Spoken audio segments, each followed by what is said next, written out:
সিপাহী জনতা বিপ্লবের মধ্য দিয়ে সেই 7ই নভেম্বর, আমি সেই 7ই নভেম্বরকে আজকে এবার সৃষ্টি করে গণতন্ত্রকে রক্ষা করেছেন তাদেরকে ধন্যবাদ জানাই।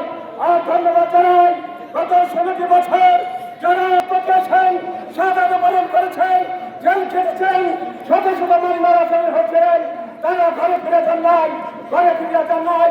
সেই নেতা জনাব তারেক রহমান, বেগম খালেদা জিয়া, বেগম খালেদা জিয়ার নেতৃত্বে, তারেক রহমানের নেতৃত্বে যে ফকির শেখ হাসিনা বাংলাদেশকে ধ্বংস করে দিয়েছে, বাদশাহ কায়েম করেছিল, সেই বাদশাহের নেত্রী সেই শেখ হাসিনার বিরুদ্ধে আমাদের নেতা কর্মী ভাইদের প্রতি আমি কৃতজ্ঞতা জানাই।